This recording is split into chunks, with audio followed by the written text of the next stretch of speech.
The first question you ask, I tell my team members, if a meeting doesn't have an agenda, then that meeting should not hold. No. Before every meeting you entertain, you must have an agenda.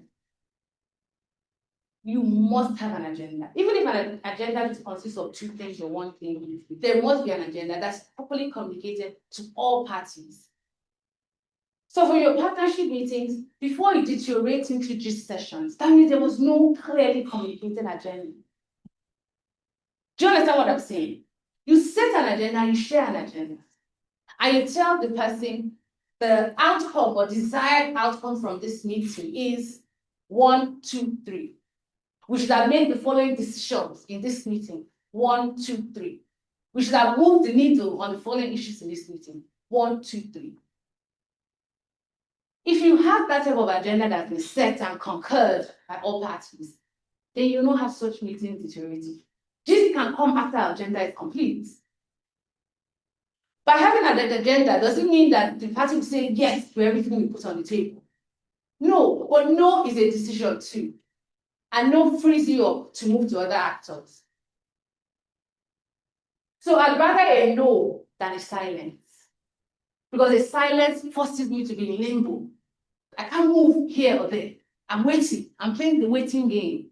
But a no frees me to move to the next person.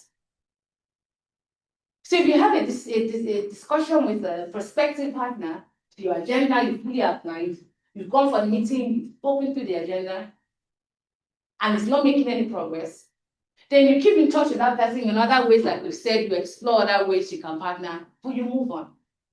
And to your question around where they ask you, well, you have certain board members, that's a correct question to ask.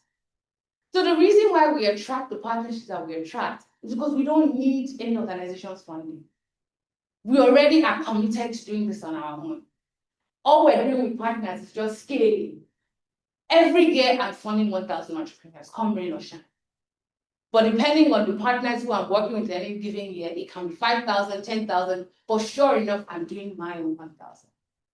Every organization must have the scale in the game, guys. You can't ask of a partner what you've not put on the table yourself.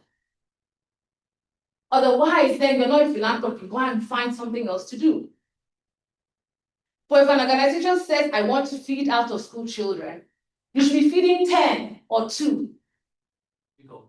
Without funding. You should be self-feeding 2 or 3 or 10 before you can now look for partners to help you feed 100. But if you don't have the means to feed 2 or 3, perhaps that calling is not for you. So because partners, and we talked about priorities and lean pockets, etc. But you must have skin in the game.